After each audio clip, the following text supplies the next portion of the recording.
Boa tarde a todos e todas. Gostaria de fazer uma saudação especial à Federação dos Trabalhadores em Transportes Rodoviários no estado do Paraná, na pessoa do seu presidente, o senhor Moacir Ribas Czek, né? Pedir desculpas por não poder participar desse evento, mas por conta de incompatibilidade na agenda, infelizmente, nesse dia 17, eu estarei fora de Curitiba, e esse é o motivo pelo qual, a pedido da federação, eu estou gravando esse vídeo para falar um pouco da atuação do Ministério Público e do próprio Fórum Estadual da Liberdade Sindical, no que tange a esse tema tão importante, tão caro a todos nós, mas principalmente a todas as entidades sindicais em todos os seus níveis, ou seja, sindicatos, federações, confederações e também as próprias centrais sindicais. A promoção da liberdade sindical, portanto, é uma bandeira importantíssima, muito cara ao Ministério Público do Trabalho, tanto que contamos com uma coordenadoria nacional, a CONALES, que tem como função justamente promover a liberdade sindical. Inclusive, aprovamos recentemente um projeto nacional de combate, de enfrentamento aos atos antissindicais, projeto esse que será executado nesses próximos 2 anos. Quero também fazer menção ao Fórum Estadual de Promoção da Liberdade Sindical, que nada mais é do que uma reunião das entidades sindicais do Estado e do Ministério Público, que tem como finalidade, como o próprio nome diz, promover, defender a liberdade sindical a partir de 3 pilares importantíssimos, quais sejam os limites da negociação coletiva, o combate aos atos antissindicais e o custeio sindical.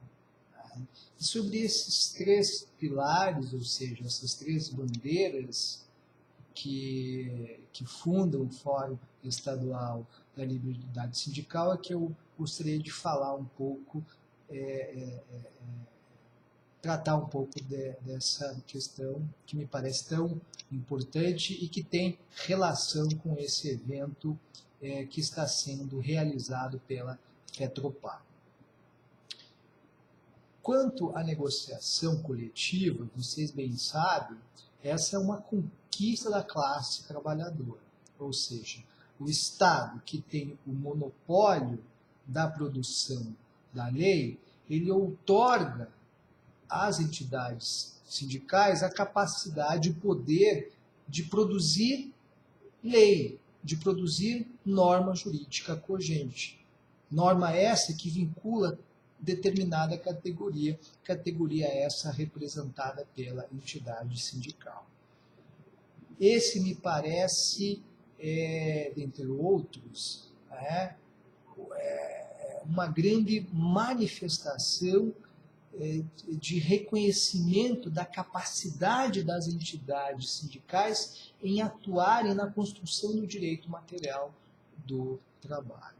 Ou seja, as entidades sindicais, no processo de negociação coletiva, constroem um novo, constroem uma nova narrativa que tem como finalidade justamente defender os interesses daquela categoria.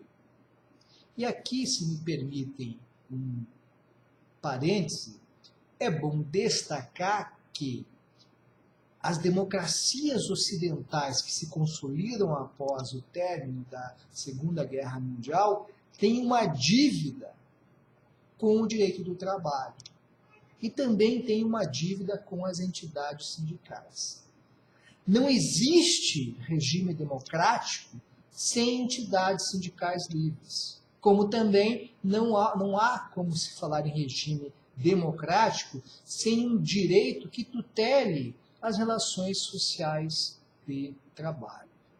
É absolutamente importante que o Estado que se propõe democrático tutele tanto a relação de emprego, a relação de trabalho, mediante normas específicas para regular essa relação jurídica, como também é imprescindível a esse Estado democrático garantir a livre atuação sindical. Por quê? Porque, dentre outras coisas, os sindicatos contribuem para a efetivação do regime democrático, dentre outras formas, através da negociação coletiva.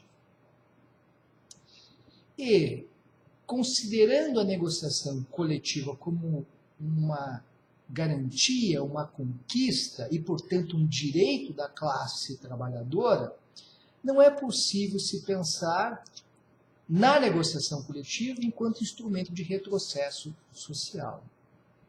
É absolutamente inconcebível pensar que um direito do trabalhador possa ser utilizado para prejudicá-lo. Daí porque o Fórum Estadual de Promoção da Liberdade Sindical tem essa preocupação, né, de justamente construir a ideia da negociação coletiva como instrumento de emancipação, como instrumento de alcance de melhores condições de trabalho a todos aqueles representados por determinados sindicatos. Essa, me parece, é a grande ideia que as entidades sindicais devem ter em mente quando do processo de negociação. E aqui, por certo, não se discute a liberdade e a autonomia das entidades sindicais no processo de negociação. Certamente, as assembleias são soberanas e, portanto, devem vincular o sindicato no processo de diálogo social que estabelece com a empresa ou com o sindicato patronal quando da definição das cláusulas que irão fazer parte de determinado instrumento normativo. Nesses casos, quanto menor a interferência estatal, melhor. Ainda assim, sugere-se às entidades sindicais que pautem a sua atuação na negociação coletiva ao princípio do não retrocesso social. Princípio esse que consta de instrumentos de declarações internacionais de direitos humanos e que, portanto, devem pautar não só a atuação do legislador, ou seja, do Congresso Nacional, como também das entidades sindicais, as quais, repito, têm o poder de produzir norma jurídica para vincular a categoria. Então, esse é o primeiro pilar do Fórum Estadual de Promoção da Liberdade Sindical, qual seja a negociação coletiva e os seus limites. O segundo pilar diz respeito ao combate ao enfrentamento aos atos antissindicais. Não há como se falar em liberdade sindical, direito de associação, direito de greve, ou seja, direitos fundamentais contidos na Constituição Federal, sem se tratar do combate aos atos antissindicais.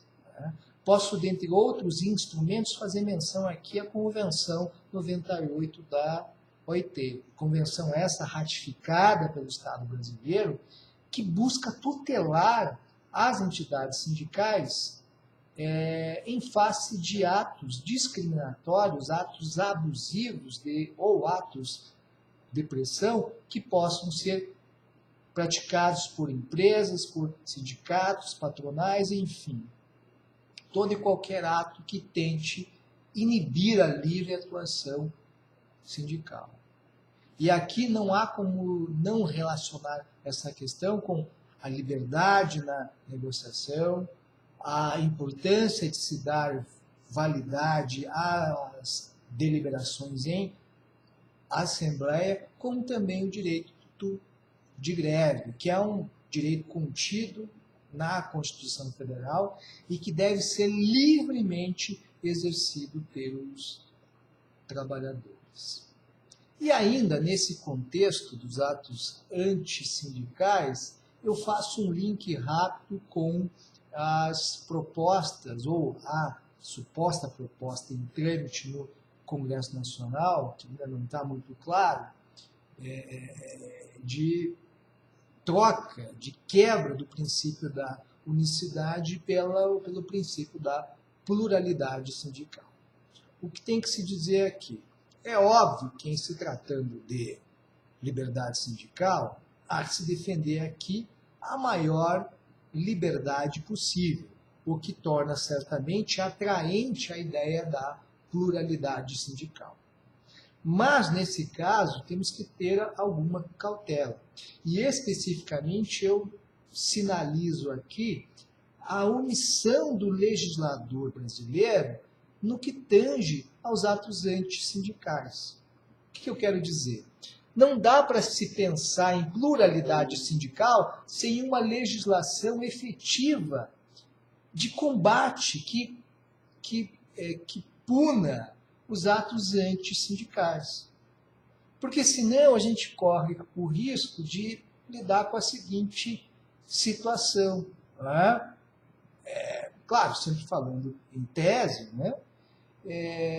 De empresas que passem a ter sindicatos específicos para a negociação. Ou seja, num linguajar um pouco mais simples, o risco da pluralidade sindical sem uma lei que combata os atos antissindicais pode resultar na distopia decorrente da ideia da empresa que passa a ter um sindicato para chamar de seu. Porque, obviamente, nesse contexto da ideia da pluralidade, o acordo coletivo ele só atinge os filiados a determinado sindicato. Tá? Ou seja, você deixa de ter o efeito erga omnes desse instrumento, do acordo ou da convenção coletiva. Na verdade, até o risco dessa proposta é nós mudarmos esse sistema confederativo para um modelo de sindicato por empresa. Né? Onde, repito, sem uma lei para combater atos antissindicais, podemos ter, dentre outras coisas, o problema da cláusula close shop, que é condenada pelo Comitê da Liberdade Sindical da OIT, porque impede ao trabalhador exercer a liberdade na escolha da entidade sindical que irá representá-lo. O que é a close shop? A empresa só contrata quem é filiado a determinado sindicato, sindicato esse que, por sua vez, negocia os acordos coletivos com a empresa. A partir do instante que você estabelece a pluralidade e quebra com o sistema confederativo, você corre o risco da empresa, repito, em tese, né, escolher determinado sindicato para estabelecer a negociação coletiva e mais, ainda condicionar a contratação ou a manutenção do contrato de trabalho vigente à filiação àquele sindicato. Por quê? Porque a empresa sabe que o acordo coletivo só vai se estender àqueles filiados ao sindicato com o qual ela negocia. Então, essa questão dos atos antissindicais é um tema muito importante. Há uma preocupação muito grande do fórum, não só do fórum, como do próprio Ministério Público, no sentido de que os trabalhadores têm que ter a liberdade de poder se associar, de poder participar de uma assembleia, de poder participar de uma greve, enfim, de poder se associar, aderir às bandeiras do sindicato que o representa. Por fim, não menos importante, trago aqui o terceiro pilar do Fórum Estadual de Promoção da Liberdade Sindical, qual seja o custeio sindical. Esse tema, em que pese controverso, é de grande importância para todas as entidades sindicais. Eu arrisco a dizer que não existe liberdade sindical sem fontes de custeio legítimas.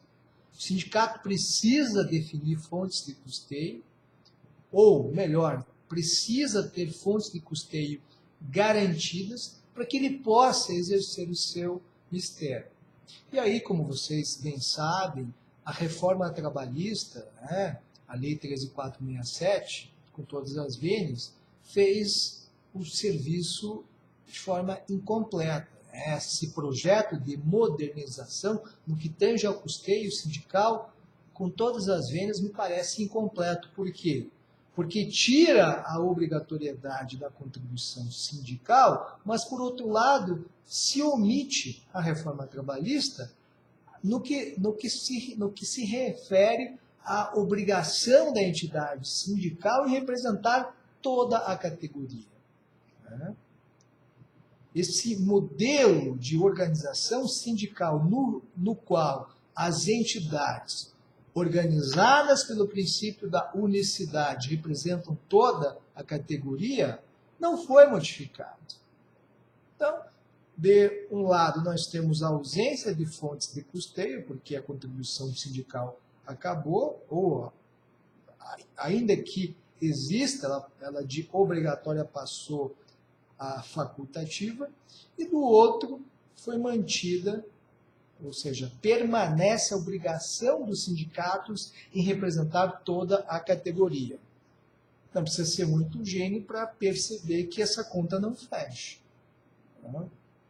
Razão pela qual o Fórum Estadual de Promoção da Liberdade Sindical, inclusive em consonância com notas técnicas e editadas pelo Ministério Público através da CONALES, define que todos os trabalhadores beneficiados por determinado instrumento normativo, seja ele acordo ou convenção coletiva, devem ser cotizados, ou seja, devem pagar a contribuição estabelecida nesse instrumento, sejam eles filiados ou não.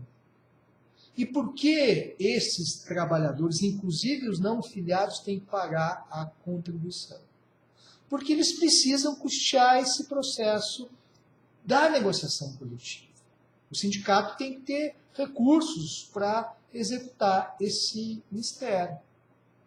Não vislumbro como obrigar o sindicato a negociar por toda a categoria sem fonte de custeio de toda a categoria representada, né? Ou, eventualmente, com fonte de custeio só dos filiados. Essa restrição do financiamento aos filiados só deveria ocorrer no modelo da pluralidade sindical que falei agora há pouco, ou seja, diversos sindicatos, modelo de pluralidade sindical, o sindicato só representa os filiados e, consequentemente, só os filiados pagam a contribuição, a mensalidade, enfim, o que for. Daí porque, repito, o Fórum entende, novamente, repito isso, que todos aqueles abrangidos pelo acordo ou pela convenção coletiva devem ser cotizados. No âmbito da CONALES, a nota técnica número 2 traz lá a questão do direito de oposição em relação ao trabalhador não filiado. Sei que isso é tema de grande polêmica, não há consenso perante as entidades sindicais. Reconheço que o direito de oposição muitas vezes é antipático, ou seja, até padece diante de uma perspectiva meramente individualista, ou seja, o trabalhador quer ser beneficiado, mas não quer contribuir, enfim. Mas o direito de oposição foi a solução encontrada pela CONALES para tratar da dificuldade de você ter uma assembleia efetivamente representativa. Vocês bem sabem, vocês são uma federação com uma ampla base, com sindicatos com ampla representatividade, e vocês bem sabem a dificuldade que é se estabelecer quórums de peso nas negociações. Tá? E daí fica aquela questão, ora, mas eu não participei da Assembleia que se deliberou pela instituição dessa contribuição, enfim, esse processo não tem validade, ou seja, para se prestigiar a Assembleia, para se garantir a sua validade, e não só isso, para garantir a validade da cláusula, eventualmente num questionamento em ação individual ou coletiva, é que a Conales, na nota técnica número 2, trouxe a ideia do direito de oposição para o trabalhador não filiado. Tá? Reconheço que é uma estratégia de transição, ou seja, o ideal é que a gente consiga, seja por lei, seja por negociação, definir um novo contexto para negociação coletiva e para as fontes de custeio, mas com a situação que temos agora, o que nos resta, e essa é a narrativa da Conales, e é a narrativa que eu apoio e aposto, é de que a contribuição deve ser estendida a todos, né? E desde que assegurado o direito de oposição aos não filiados. Né? E até aqui, como ideia, eu tenho sugerido que o direito de oposição, sempre que possível, ocorra no próprio sindicato, nas próprias dependências da entidade sindical, para que, dentre outras coisas, o trabalhador tenha a oportunidade de conhecer o sindicato que o representa e que possa até, eventualmente, refletir sobre o exercício ou não desse direito de oposição.